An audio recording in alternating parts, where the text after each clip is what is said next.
বিমান বিধ্বস্তে দগ্ধ আরও এক শিক্ষার্থীর মৃত্যু, প্রাণহানি বেড়ে ৩২। সরকার চাইলে পদত্যাগ করবেন শিক্ষা উপদেষ্টা। মাইলস্টোন ট্র্যাজেডিতে ২১ জুলাই দুপুরেই যেন আটকে আছে সময়। আর্তনাদ, আহাজারির দায় নিয়ে প্রশ্ন। সংকটময় পরিস্থিতি নিয়ে প্রধান উপদেষ্টার সাথে দলগুলোর বৈঠক, পরিকল্পিত বিশৃঙ্খলার অভিযোগ ফখরুলের।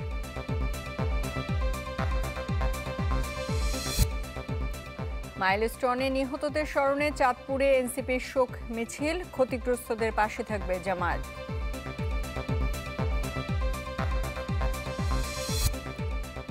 নাটোরের বড়াই গ্রামে ট্রাক মাইক্রোবাসের মুখোমুখি সংঘর্ষ, সড়কে ঝরল ৮ জনের প্রাণ। রাজধানীর উত্তরায় মাইলস্টোন স্কুলে বিমান বিধ্বস্তে চিকিৎসাধীন আরও এক শিশুর মৃত্যু হয়েছে। এ নিয়ে প্রাণহানি বেড়ে দাঁড়ালো ৩২-এ। গেল রাতে চিকিৎসাধীন অবস্থায় মারা যায় মাইলস্টোন শিক্ষার্থী ৯ বছরের নাফি। নাফির বোন নাজিয়া মারা যায় সোমবার। জাতীয় বার্ন ইনস্টিটিউটে চিকিৎসাধীন ৪৪ জন, যাদের ১০ জনের অবস্থা আশঙ্কাজনক। উন্নত চিকিৎসার জন্য সিঙ্গাপুর থেকে চিকিৎসকদের একটি প্রতিনিধি দল বার্ন ইনস্টিটিউটে এসেছে। এদিকে সিএমএইচে থাকা ৬ জনের মরদেহের পরিচয় শনাক্তে ডিএনএ টেস্ট করা হবে বলে জানিয়েছে স্বাস্থ্য অধিদপ্তর। এজন্য সন্তান খুঁজে না পাওয়া অভিভাবকদের ডিএনএ নমুনা সংগ্রহ করেছে সিআইডি।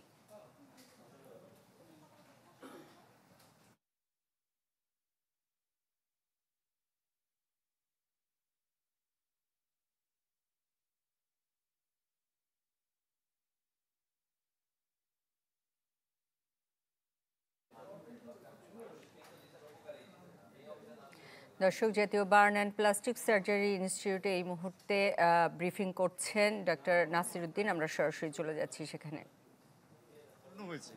আমরা তারপরে আপনারা ধৈর্য ধরে যেভাবে এই বাচ্চাদের জন্য সংবাদ সংগ্রহ করবার জন্য আসছেন, আমি ব্যক্তিগতভাবে এবং আমার প্রতিষ্ঠানের সকল চিকিৎসকের পক্ষ থেকে আপনাদেরকে আবারও আন্তরিক ধন্যবাদ জানাই।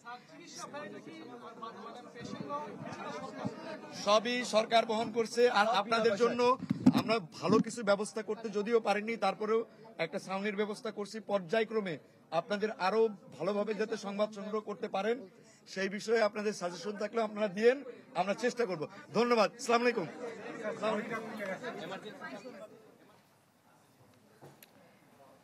জাতীয় বার্ন অ্যান্ড প্লাস্টিক সার্জারি ইনস্টিটিউটে ডক্টর নাসির উদ্দিন ব্রিফিং করছিলেন সাংবাদিকদের। আমরা সরাসরি ছিলাম সেখানে। দর্শক, এই মুহূর্তে উত্তরার মাইলস্টোন স্কুলে চলে যেতে চাই। সেখানকার ক্যাম্পাসে আছেন আমাদের সহকর্মী আশরাফুল আলম আকাশ। আকাশ, এই মুহূর্তে সেখানে কি দেখছেন আমাদের জানাবেন।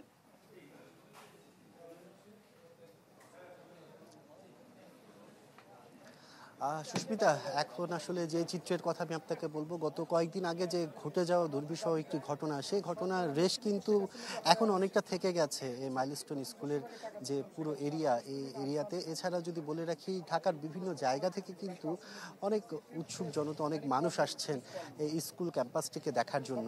আপনি আমার পেছনে যে চিত্রটি দেখছেন, এখানে আসলে যারা আছেন তারা কিন্তু সবাই বিভিন্ন জায়গা থেকে আসা মানুষ। আমরা অনেকের সাথে কথা বলেছি, তারা মূলত যেটি বলছেন, আসলে এখানে যে ধরনের একটি ঘটনা ঘটেছে, বিমান দুর্ঘটনা, সেই ঘটনায় সারা বাংলাদেশ কাঁদতে বাধ্য হয়েছে, এমন একটি মর্মান্তিক দুর্ঘটনায়। আর সেটি কিন্তু আসলে তারা ঘরে বসে মেনে নিতে পারছিল না। তাই একবারের জন্য হলেও তারা বলছে, আমরা এই ক্যাম্পাস এরিয়াটি দেখার জন্য আসলে তারা এখানে অনেকেই আসছেন। সে সকাল থেকে আমরা দেখছিলাম, এখন পর্যন্ত কিছুক্ষণ পরপর আমরা দেখছি এখানে আসছেন তারা, কিন্তু তারা ভেতরে প্রবেশ করতে পারছেন না। স্কুল কর্তৃপক্ষ এখন ভেতরে সর্বসাধারণের প্রবেশে নিষেধাজ্ঞা দিয়েছেন। সেই হিসাবে বলা যায় গণমাধ্যম কর্মী যারা আছেন তারাও কিন্তু বাইরে অপেক্ষা করছেন। আর স্কুল ক্যাম্পাসে দায়িত্বরত যারা আছেন তারা ছাড়া মূলত বাইরের কেউ আর ভেতরে প্রবেশ করতে পারছেন না। আর অনেকের সাথে এখানে আমরা কথা বলে যেটি জানতে পেরেছি, সেটি আসলে যে আবেগের বিষয়টি, আসলে যেহেতু ছোট শিশুদের বিষয় ছিল পুরো বিষয়টি, যারা মারা গিয়েছে তাদের মধ্যে অধিকাংশই কিন্তু শিশু, সেই বিষয়টি আসলে অনেকে স্বাভাবিকভাবে নিতে পারছেন না। এখন পর্যন্ত এই রেশটা আসলে কেটে ওঠেনি। আর অনেকে আহত অবস্থায়, সর্বশেষ 170 জনের উপরে আসলে আহত অবস্থায় আমরা যতটুকু জেনেছি বিভিন্ন হাসপাতালে ভর্তি ছিল। এছাড়া যদি বলে রাখি, আজকের দিন পর্যন্ত 32 জন এই ঘটনায় নিহত হয়েছে, এই ধরনের তথ্যও আছে। আর বিভিন্ন জায়গায় যে পরবর্তী লাশগুলো দেওয়া হচ্ছে সেগুলো কিন্তু দাফন কাফনের যে ব্যবস্থা সেটি করা হচ্ছে। আমরা উত্তরা দিয়াবাড়ি সহ আশপাশের যে তুরাগ এলাকা, মূলত এখানকার যারা স্থানীয়রা আছেন, যাদের বাচ্চারা এখানে পড়াশোনা করত, তাদের বেশ কিছু পরিবারের সাথেও আমরা কথা বলেছিলাম। তারা তাদের বাচ্চাদের যে শেষ কর্মকাণ্ড সেগুলো কিন্তু মূলত করে যাচ্ছেন। আর বলা যায় এখনও যে স্কুলের পুরো পরিস্থিতি নিয়ে একটি কমিটি গঠন করা হয়েছে, সেখানে নিখোঁজ থেকে শুরু করে কতজন নিহত হয়েছে পুরো বিষয়টিকে আসলে বের করার জন্য স্কুলের অভিভাবক, শিক্ষক এবং শিক্ষার্থীদের সমন্বয়ে কিন্তু একটি কমিটি গঠন করা হয়েছে। সুস্মিতা। আকাশ, আপনাকে ধন্যবাদ। রাজধানীর milestone school and college campus থেকে আমাদের সাথে যুক্ত হয়েছিলেন আশরাফুল আলম আকাশ, জানাছিলেন সর্বশেষ পরিস্থিতি। ওয়ার্ল্ড ক্লাস ইনোভেশন নিয়ে ওয়ালটন এখন দেশের সীমানা পেরিয়ে পৌঁছে গিয়েছে 50টিরও বেশি দেশে। বিমান বিধ্বস্তের তৃতীয় দিন আজ, তবে সময় যেন আটকে আছে সেই 21 জুলাই দুপুরেই। একটি যুদ্ধ বিমান, একটি বিস্ফোরণ, মুহূর্তেই এলোমেলো সব স্বপ্ন। যদিও ছুটির ঘন্টা তখনও বাজেনি, তবে পুড়ে গেছে পুরো জীবন, এমন কথা তো হবার ছিল না। সেই আর্তনাদ, আহাজারির দায়ভার কতটা নেবে রাষ্ট্র? আরও জানাচ্ছেন নীল মাহবুব।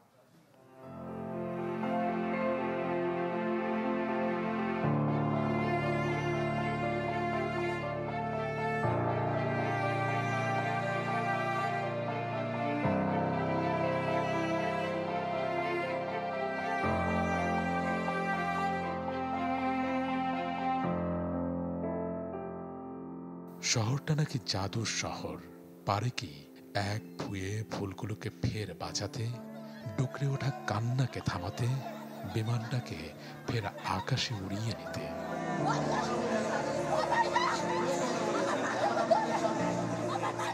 জীবন যখন পুড়ে যায়, মরে যায়, যন্ত্রণায় কাতরায়, জাদু কোথায়?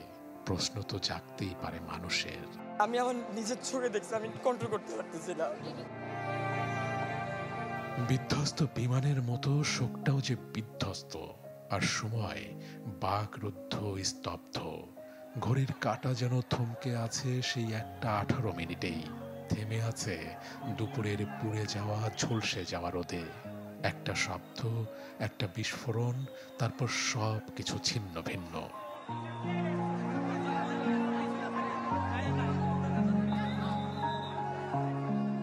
চামড়াগুলো উঠে গেছে। আমার গায়ে যে শার্টটা ছিল, যাতে আর কি না জ্বলে, এই শার্টটা আর কি ওর গায়ে দিয়ে আমি ওকে হাসপাতালে নিয়ে আসি। আমি নিজেও একজনকে আনতে চাইছি, বাট ও আমার হাতেই গলে পুড়ে মারা গেছে, আমি আনতে পারিনি। আগুনের পরে অনেকে গা লাল হয়ে গেছে, অনেকের খুব জামা কাপড় পুড়ে গেছে। ধীরেতে পরে ধীরেতে মায়ের কানে সকালের অ্যালার্ম ঘড়িটা বাজবে না আর, বাবার কাছেও ফিরবে না বায়নার বিকেল, থাকবে না হোমওয়ার্কের সন্ধ্যার কত শত স্বপ্ন বোনা রাত। অথচ মনে পড়বে সব কিছু। এই যে যন্ত্রণা, সে ভার কিছুতেই সইছে না শরীর। নিঃশ্বাস জুড়ে শুধুই আগুন পোড়া লাশের দুঃখ।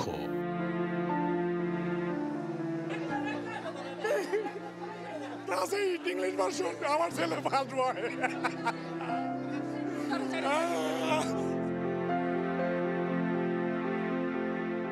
ছুটির ঘন্টাটা এখন কেবলই আহাজারি আর আর্তনাদের যন্ত্রণা। ব্যাগ গুছিয়ে শুধু বাড়ি ফেরার কথাটুকুই তো ছিল, অথচ পুড়ে গেল সব, পুড়ে গেল গোটা জীবন। যে দগ্ধতা কাদালেও ঝলসানো সেই কষ্টটা টের পাওয়া ভার। ওরে আমার বাকি কোন জায়গা আছে রে? আমার বাকির কত কষ্ট হয়েছে, আমার বাকি একটু জ্বর হলে এরকম আমার। আর পুড়ে যাওয়া শরীর, শুধু জীবনটাকে নিয়ে শুয়ে আছে স্ট্রেচারে। কতটা বেঁচে আছে তারাও। গ্রীষ্মের রোদ যাদের সহ্য হয় না, লেলিহান আগুন তারা সইবে কিভাবে? ঝলসে যাওয়া শরীর, পুড়ে যাওয়া ক্ষত, যন্ত্রণায় দগ্ধ মুখ। সময় কতটা বইতে পারবে এই ভার, কিংবা রাষ্ট্রই বা নেবে কতটা দায়ভার তার?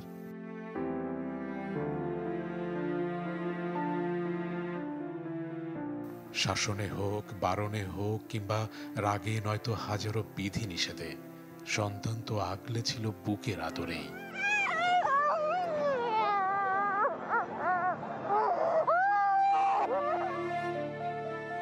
আদর চলে গেলে বুকে আর থাকে কি? সেখানে এখন সেটে বসে আছে দগদগে কালো ক্ষত আর ঘুটঘুটে এক অন্ধকার। বাংলাদেশ কি শুনতে পায় সেই হাহাকার, নাকি অর্ধনমিত পতাকায় সমস্ত শোক? নীল মাহবুব, চ্যানেল 24, ঢাকা। মাইলস্টোনে বিমান বিধ্বস্তের পর এখন প্রশ্ন উঠেছে, কেন ঘটল এত প্রাণহানি? এভিয়েশন বিশেষজ্ঞরা বলছেন, বিমান উড্ডয়ন ও অবতরণের সময়টি খুবই গুরুত্বপূর্ণ। বিমানবন্দরের আশপাশে পরিকল্পনা ছাড়া জনবসতি থাকায় প্রাণহানির ঝুঁকি বেশি বলেও দাবি তাদের। তারা বলছেন, প্রযুক্তি পুরনো হলেও সঠিক ব্যবহার ও নিয়ম মেনে রক্ষণাবেক্ষণ করলে পরিচালনায় সমস্যা নেই। আরও জানাচ্ছেন মাহফুজ কামাল। F7 BGI, যা প্রথম 60-এর দশকের মাঝামাঝিতে বানানো শুরু করে চীন MiG-29-এর আদলে। উৎপাদন বন্ধ করে দেয় 2013 সালে। সেই বছরে এই ভেরিয়েন্টের মোট 16টি বিমান কেনে বাংলাদেশ, যার চুক্তি হয়েছিল 2 বছর আগেই। এই মডেলের বিমানটি এর আগে বিধ্বস্ত হয় 2018 সালে টাঙ্গাইলে। এবার বিধ্বস্ত হলো জনাকীর্ণ উত্তরায় মাইলস্টোন স্কুলে। ঘটনার পর প্রশ্ন উঠেছে, কেন এত পুরনো ফাইটার জেট ব্যবহার করছে বাংলাদেশ? কেনই বা ঢাকার ঘনবসতিপূর্ণ এলাকায় পরিচালিত হয় প্রশিক্ষণ ফ্লাইট? এভিয়েশন বিশেষজ্ঞরা বলেন, স্বাধীনতার 5.5 দশকেও মিলিটারি এয়ারক্রাফটের জন্য তৈরি করা যায়নি আলাদা রানওয়ে ও বেজ, যা বাড়িয়েছে ঝুঁকি। এটা আমাদের দুর্ভাগ্য যে আমরা এটা না করে এখানে ইনভেস্টমেন্ট করেছি, এবং এই এয়ারফোর্সও ইট ইজ ইনহেরেন্টলি ডেঞ্জারাস যে সিভিল ফ্লাইং, এবং অসুবিধা হয় সিভিল ফ্লাইংয়ের সাথে সেফ করে আমরা সব কিছু করতে পারি না। তো আমাদেরও যদি এরকম একটা সেপারেট একটা এয়ারফিল্ড হতো, ধরেন আপনার টাঙ্গাইলের দিকে, ঘাটাইলের দিকে বা দক্ষিণে। ঢাকা থেকে প্লেন টেক অফ করার পরেই কিন্তু 15-20 মাইলগুলো খোলা জায়গা নেই। মিলিটারি এই রেগুলার ট্রেনিং ফ্লাইট অপারেশনটা এখান থেকে সরিয়ে নেওয়া আমাদের জন্য বুদ্ধিমানের কাজ হবে, এবং একই সাথে আমাদের যে আরেকটা এয়ারপোর্ট তৈরি করার একটা প্ল্যান ছিল, সেটাও ভাবতে হবে। বিশেষজ্ঞরা বলছেন, পুরনো এয়ারক্রাফটের চেয়ে মুখ্য হচ্ছে রক্ষণাবেক্ষণ, যেখানে নজর দিতে হয় সবচেয়ে বেশি। পুরনো এয়ারক্রাফট নয়, এর থেকেও পুরনো এয়ারক্রাফট ফ্লাই হচ্ছে। তবে হ্যাঁ, টেকনোলজিক্যালি পুরনো অর্থই না যেটা অ্যাক্সিডেন্ট করবে, যান্ত্রিক ত্রুটিটাই হতে পারে। কোনো একটা ত্রুটি হয়েছে যেখানে সে লস্ট কন্ট্রোল, সেটা ইনভেস্টিগেশনে পাওয়া যায়। অনেক সময় হাইড্রোলিক্স ফেলিয়ার হতে পারে, ইলেকট্রিক্যাল ফেলিয়ার হতে পারে। আমাদের দেশের ইকোনমিক বাস্তবতাতে আমাদের এটা ফ্রন্টলাইন ফাইটার এয়ারক্রাফট। আমরা অবশ্যই যদি আমরা অ্যাফোর্ড করতে পারি, আমাদের 4th জেনারেশন 5th জেনারেশন ফাইটারে যাওয়া উচিত, যেটা অতীতে সরকারগুলো ফেল করেছে। মাইলস্টোন ট্র্যাজেডিতে গঠিত হয়েছে তদন্ত কমিটি, যারা ফ্লাইট ডাটা রেকর্ডার ও ব্ল্যাক বক্সের তথ্য বিশ্লেষণ করেই জানাতে পারবে দুর্ঘটনার আসল কারণ। মাহফুজ কামাল, চ্যানেল 24, ঢাকা। নিজে থেকে পদত্যাগের ইচ্ছে নেই বলে জানিয়েছেন শিক্ষা উপদেষ্টা CR আবরার, তবে সরকার চাইলে দায়িত্ব ছাড়বেন তিনি। দুপুরে সচিবালয়ে শিক্ষা উপদেষ্টা বলেন, পদ আঁকড়ে থাকার ইচ্ছে নেই তার। জানান, 2-1 দিনের মধ্যে 22 ও 24 জুলাইয়ের HSC পরীক্ষার দিন ঠিক করবে শিক্ষা বোর্ড। বলেন, পরীক্ষা পেছানোর সিদ্ধান্ত হুট করে নেওয়া যায় না, কারো একক এখতিয়ার নেই পেছানোর। আগে সিদ্ধান্ত নিতে পারলে ভালো হতো, কিন্তু সেটি সঙ্গত কারণে সম্ভব হয়নি বলে মন্তব্য করেন অধ্যাপক CR আবরার।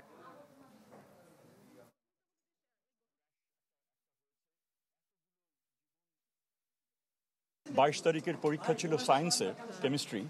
সেটা যেদিন হবে সেদিন সকালে হবে, এবং যেটা 24 তারিখের সেটা বোধহয় অর্থনীতি, সেটা সেদিন বিকেলে হবে। তো যার ফলে আপনার পরীক্ষা পুরো প্রক্রিয়া যেন আরও কটা দিন পিছিয়ে যেন না যায় শেষ হতে, সেজন্য আমরা একটু আগে ওইভাবে আমরা জিনিসটা প্ল্যান। আমার তো নিয়োগকর্তাও রয়েছেন, তারাও যদি এখানে মনে করেন যে এখানে ব্যত্যয় ঘটেছিল, তো আমাকে যেতে বললে আমি অবশ্যই চলে যাব। আমার কোনো এখানে আঁকড়ে ধরার, নিজেকে জাস্টিফাই করার কোনো কিছু নাই। সেলফি আপু, এখন কিছু খাওয়াও। এখন চরম ক্রেভিং, চাই কিছু এক্সাইটিং। মিস্টার নুডলস হয় কুকিং, টেস্টটা হয় amazing. Mister noodles amazing.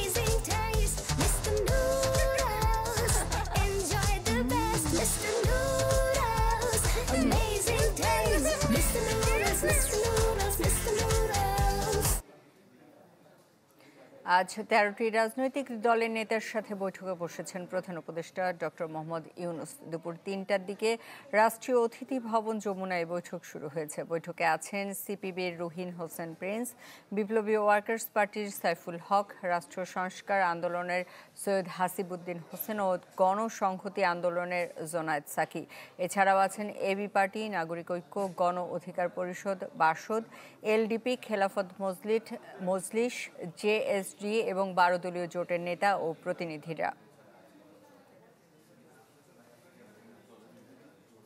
Diploma full cream milk powder যুগ যুগ ধরে ডেজার্টকে বানায় এতটা ডিলিশিয়াস, যার চোখ ধাঁধানোর স্বাদের কাছে হারবে সবাই। নিউজিল্যান্ডেরই কিছু মানুষ পরিকল্পিতভাবে বিশৃঙ্খল পরিস্থিতি তৈরি করে নির্বাচন পেছানোর চেষ্টা করছে, তবে তা সফল হবে না। রাজধানী গুলশানে এসব বলেন বিএনপি মহাসচিব মির্জা ফখরুল ইসলাম আলমগীর। এর আগে দলের চেয়ারপারসনের কার্যালয়ে নৃগোষ্ঠীর প্রতিনিধির সাথে বৈঠক করেন তিনি। পরে সাংবাদিকদের প্রশ্নে মির্জা ফখরুল জানান, প্রধান উপদেষ্টার সাথে বৈঠকে নির্বাচন প্রক্রিয়া দ্রুত করার তাগিদ দিয়েছে বিএনপি। বলেন, দেশে যখনই সংকট তৈরি হয় তখনই রাজনৈতিক দলগুলোর সাথে আলোচনা করে অন্তর্বর্তীকালীন সরকার। সেই ধারাবাহিকতায় গতকালের বৈঠকে যোগ দেয় বিএনপি। এই সরকারের দুর্বলতা বড় করে না দেখে উদ্দেশ্য সঠিক কিনা তা দেখা দরকার বলে মন্তব্য করেন মির্জা ফখরুল। তাদের সঙ্গে সহযোগিতা করা, সর্বাত্মক সহযোগিতা করবার জন্য আমরা আলোচনা করেছি এবং একই সঙ্গে নির্বাচন প্রক্রিয়াকে দ্রুত করা, ত্বরান্বিত করা এবং ওনার যে প্রতিশ্রুত যে ফেব্রুয়ারির মাঝামাঝি সময়ে নির্বাচন দেওয়া হবে, সেটা আমরা মনে করি যে ওনারা যে অতি দ্রুত সেই ব্যবস্থা গ্রহণ করা উচিত। অন্তর্বর্তীকালীন সরকারের দুর্বলতাটাকে বড় করে না দেখে তাদের যে আপনার সদিচ্ছা, তাদের প্রক্রিয়া, সেটাকে বড় করে দেখা উচিত। পদযাত্রার অংশ হিসেবে শোক মিছিল করেছে জাতীয় নাগরিক পার্টি এনসিপি। সকালে চাঁদপুর জেলা সার্কিট হাউসে জুলাই আন্দোলনের শহীদ পরিবারের সাথে মতবিনিময় করেন দলটির নেতাকর্মীরা। এরপর সেখান থেকে শুরু হয় শোক র্যালি, প্রদক্ষিণ করে শহরের কয়েকটি সড়ক। পরে বাস স্ট্যান্ড এলাকায় হয় পথসভা। এ সময় অন্তর্বর্তী সরকারের সমালোচনা করেন নেতারা। দাবি জানান, মাইলস্টোনের শিক্ষার্থী নিহতের ঘটনায় স্বাস্থ্য উপদেষ্টার পদত্যাগের।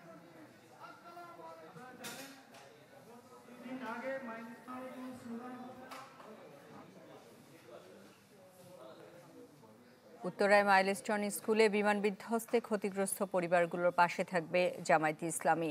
বিমান দুর্ঘটনায় নিহতদের পরিবারের সাথে সাক্ষাৎ করতে গিয়ে তথ্য জানিয়েছেন দলটির নায়েবে আমির অধ্যাপক মুজিবুর রহমান। আশ্বাস দেন অসচ্ছল হতাহত পরিবারকে অর্থ সহায়তা দেওয়ার। এর আগে স্বজনদের নিয়ে নিহতদের কবর জিয়ারত করেন জামায়াত নেতারা। দাবি জানান, ঢাকা উত্তর সিটিতে রোগীদের উন্নত চিকিৎসায় মানসম্মত হাসপাতাল নির্মাণেরও।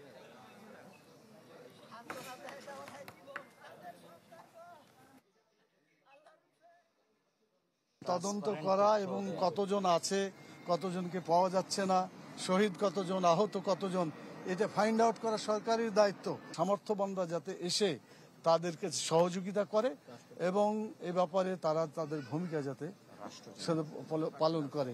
আর রাষ্ট্রের পক্ষ থেকে যে সমস্ত দেওয়ার জিনিস করণীয়, তাদের তো মানে মন্ত্রণালয় আছে, তাদের বিভিন্ন ধরনের প্রতিষ্ঠান আছে, সেগুলা যাতে যথাযথভাবে কাজে লাগে এবং সেভাবে কাজ করে।